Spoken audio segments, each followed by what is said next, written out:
ये राजा राजकुमारी के गाने की परफॉर्मेंस को एंजॉय कर रहा था। तभी अचानक उसे एक कीड़ा उसके हाथ पर दिखाई देता है।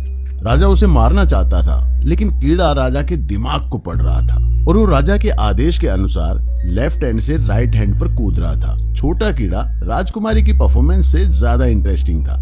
परफॉर्मेंस के बाद राजा हॉल छोड़ने के लिए इंतजार नहीं कर पा रहा था, जबकि राजकुमारी ने महसूस किया कि राजा उसे इग्नोर कर रहा है। राजा कीड़े को अपने कमरे में ले गया और अपनी उंगली काट दी और कीड़े को अपना खून पीने दिया। फिर वो एक सोने का डिब्बा लाया जिसमें सॉफ्ट कुशन था और उसमें उसने कीड़े को सोने के लिए छोड़ दिया। उसने एक मैग्नीफाइंग ग्लास उठाया और बड़ी दिलचस्पी से कीड़े को देखने लगा। वो बहुत खुश था और कीड़े पर पूरी तरह से मोहित हो गया था। कुछ दिनों बाद कीड़ा मूंगफली के दाने के साइज जितना बड़ा हो गया। कीड़े को खुश करने के लिए राजा पूरे दिन घर में रहता और उसने कीड़े को खेलने के लिए बहुत सारे खिलौने बनाए। राजा अपनी बेटी से ज्यादा कीड़े की देखभाल करने लगा। राजकुमारी की शादी की उम्र हो गई है और एक दिन राजकुमारी रात के खाने के समय राजा को बताती है कि वो शादी करना चाहती है। राजा राजकुमारी से पूछता है कि उसे किस तरह का हस्बैंड चाहिए, जिसके जवाब में राजकुमारी कहती है कि उसे एक साहसी, मजबूत और सुंदर दिखने वाला पति चाहिए। राजा बिना किसी हिचकिचाहट के हाँ कर देता है, लेकिन वो अपनी बेटी से इतनी जल्दी दूर नहीं होना चाहता था। उसी वक्त राजकुमारी कहती है कि मीट अच्छे से पका नहीं है, जिससे राजा को अपने कीड़े की याद आती है। वो एक बर्तन में मीट लेकर अपने कमरे में चला जाता है और धीरे से कीड़े को पुकारता है। हम देखते हैं कि कुछ ही हफ्तों बाद कीड़ा पहले से 100 गुना बड़ा हो गया है। राजा उसे मीट खिलाता है और धीरे से उसकी पीठ पर हाथ फेरता है, इस उम्मीद में कि कीड़ा ज्यादा स्ट्रॉन्ग बनेगा। लेकिन एक रात राजा इमरजेंसी में डॉक्टर को बुलाता है और पता चलता है कि कीड़ा बीमार है। वो डॉक्टर चौंक जाता है जब कमरे में एंटर करता है, क्योंकि उसने कभी इतना बड़ा कीड़ा नहीं देखा था। कुछ जांच के बाद डॉक्टर राजा को बताता है कि कीड़े को कैंसर है। राजा कीड़े के मरने पर बहुत दुखी होता है और वो डॉक्टर को इस बात को गुप्त रखने का आदेश देता है। अगली सुबह राजा राजकुमारी से कहता है कि उसने पहले से ही उसके लिए एक पति चुनने का तरीका सोच लिया है। कुछ दिनों बाद राजा एक विशेष जानवर की खाल बाहर लटका देता है और कहता है कि जो भी बता देगा कि ये खाल किस जानवर की है, उससे राजकुमारी की शादी हो जाएगी। पहला आदमी एक किसान है। वो खाल को थोड़ी देर के लिए रगड़ता है और कहता है कि ये एक सूअर की खाल है।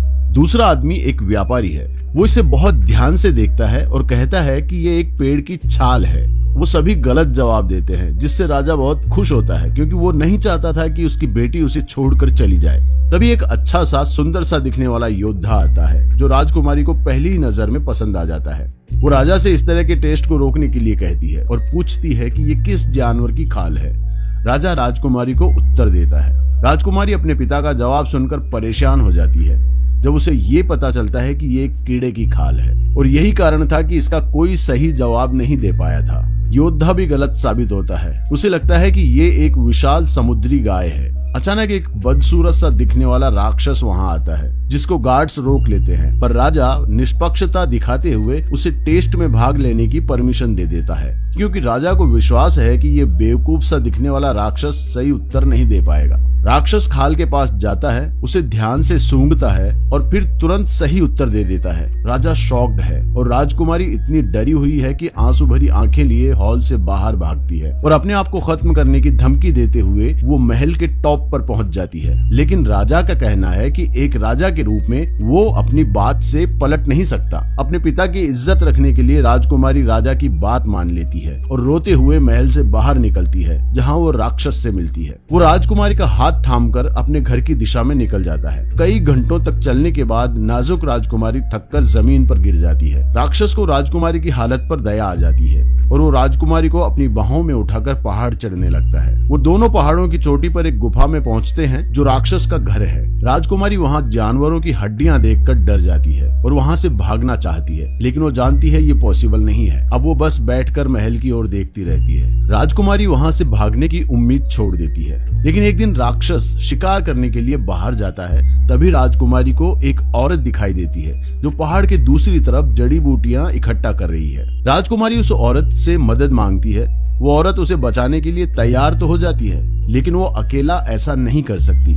उसे अपने पति और बेटों की मदद की जरूरत पड़ेगी, इसलिए दोनों अगले दिन इसी जगह मिलने का निश्चय करते हैं। राजकुमारी इतनी खुश है कि वो पूरी रात जागती रहती है। अगली सुबह जब राक्षस ध्यान नहीं दे रहा होता है, राजकुमारी छुपकर गुफा के बाहर निकल जाती है। राजकुमारी उस औरत के बेटे को देखती है। पता चलता है कि ये परिवार सर्कस में काम करता है और ये लड़का रस्सी पर चलता है। वो राजकुमारी को अपने कंधे पर उठाता है और पहले से लगाई हुई रस्सी पर चलता है और धीरे धीरे पहाड़ की दूसरी तरफ बढ़ता है। लेकिन उसी वक्त राक्षस को अजीब सी गंध आती है और वो गुफा के बाहर निकलता है। जैसे ही लड़का और राजकुमारी दूसरी तरफ पहुंचने वाले होते हैं, राक्षस उन्हें देख लेता है। राक्षस रस्सी पर लटक कर उनको पकड़ने की कोशिश करता है और जैसे ही वो उनके पास पहुंचने वाला होता है, वो रस्सी काट देते हैं। जब सर्कस फैमिली राजकुमारी को महल की दिशा में ले जा रहे होते हैं, तभी अचानक राक्षस वहां आ जाता है। पूरी फैमिली उससे लड़ती है, लेकिन राक्षस बहुत ताकतवर है और वो 3 लोगों को मार देता है। रस्सी पर चलने वाला लड़का अपनी माँ और राजकुमारी के साथ वहां से भाग जाता है, लेकिन राक्षस उनका पीछा कर रहा है और उनको पकड़ने वाला ही है। वो तीनों एक पत्थर के पीछे छिप जाते हैं। लड़का आग जलाकर राक्षस को मारने की कोशिश करता है, लेकिन राक्षस लड़के और उसकी माँ को मार डालता है।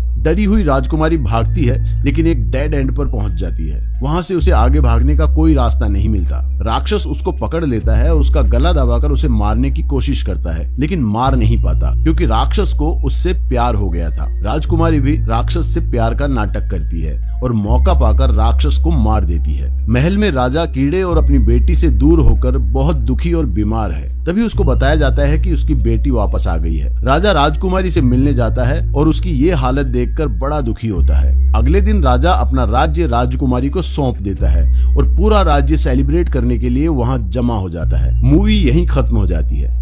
तो आपको कैसी लगी ये फिल्म, कमेंट में हमें जरूर बताइए। और अगर आपको मेरा वीडियो पसंद आया तो प्लीज इसे लाइक और शेयर कीजिए और इस तरह की वीडियोस देखने के लिए इस चैनल को सब्सक्राइब कर लीजिए।